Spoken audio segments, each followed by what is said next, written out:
हतीन में क्या कुछ समस्याएं हैं उसको लेकर आज हमारे साथ हतीन से इनेलो के प्रदेश सचिव तैयब हुसैन भीमसिका जी मौजूद हैं। उनसे हम बातचीत करेंगे और जानेंगे कि हतीन विधानसभा में किस तरह की समस्याएं हैं और किस तरह से वो उन समस्याओं को उठा रहे हैं। जी तैयब हुसैन भीमसिका जी, किस तरह की समस्याएं हैं हतीन में? जी आपके चैनल का बहुत बहुत शुक्रिया, खबर है अभी तक का। और रही समस्याओं की बात, समस्या पूरे प्रदेश में जैसे हतीन में है वही पूरे प्रदेश में है। हमने अभी एक सप्ताह पहले एक अभियान चलाया था हेल्थ डिपार्टमेंट, स्वास्थ्य विभाग का। तो हमने सीएससी हतीन को चेक किया था सैकड़ों साथियों को साथ ले जा करके। तो वहाँ देखा कि अल्ट्रासाउंड की मशीन भी हैं, एक्सरे मशीन भी हैं और ब्लड टेस्ट करने वाले वो भी हैं, लेकिन डॉक्टर नहीं है। ताला लगा हुआ है, गरीब आदमियों का शोषण हो रहा है, लूट मच रही है, बड़े भ्रष्टाचार बड़े चरम सीमा पर है। तो जब हमने उनसे सवाल किया कि अल्ट्रासाउंड एक्सरे की जो मशीनें हैं, आप किस तरीका से इनको लॉक लगाए बैठे हैं, इन गरीब लोगों का क्यों शोषण हो रहा है? बाहर अल्ट्रासाउंड होता है 1000 रुपये में, और वहाँ सरकारी अगर वो हो तो 150-200 रुपये में पर्ची कटती है। तो वहाँ, और डिलीवरी का जहाँ तक मामला है, 200 से 300 तक डिलीवरी केस हर महीना हतीन सीएससी में होते हैं। और हर एक डिलीवरी केस से 1000 से लेकर 2000 रुपये तक की उगाही होती है। एम्बुलेंस जो फ्री सेवा सरकार की तरफ से, उस पे वहाँ के जो डॉक्टर लो हैं, अपने ड्राइवर वगैरह हैं, वो उगाही करते हैं। दवाई हैं, लेकिन दवाई बाहर बेची जाती है, मरीजों को दवाई नहीं दी जाती। ब्लड टेस्ट की जहाँ तक की बात है, वहाँ मशीन है लेकिन ऑपरेटर नहीं है।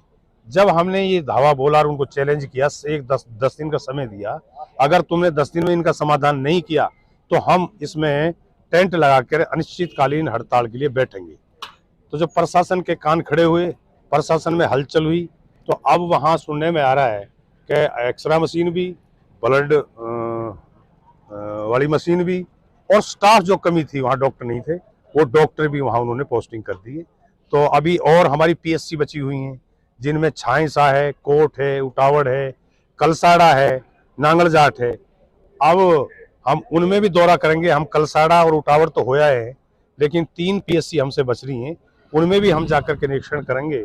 और आपके माध्यम से भी मैं अपील करना चाहता हूँ कि जो बचा कुचा काम है, मैं अब एसडीएम साहब से कल मुलाकात करूंगा, पूछूंगा कि 10 दिन का समय दिया था और आपने मुझे वादा किया था कि 1 सप्ताह के भीतर हम इन सारी समस्याओं का निवारण कर देंगे, और जो अब तक जो कुछ हुआ है उसके लिए हम सारा लगाम लगा देंगे, भ्रष्टाचार खत्म कर देंगे।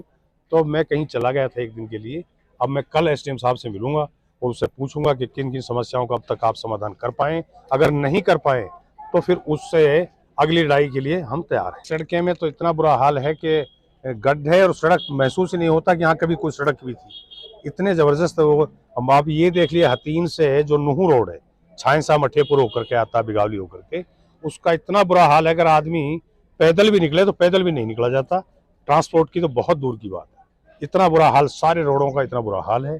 पीने के पानी की बात है, आज भी हमारे विधानसभा में पीने के पानी का 1000 से लेके 1500 रुपए तक का टैंकर लोग अपने घरों में मंगवा करके उसको यूज करते हैं। अपना खाना पीना जो है, नहाना धोना उस पानी से करते हैं। वहाँ बहुत बुरा हाल पानी का है। यही एजुकेशन का है, स्कूल है, टीचर नहीं है।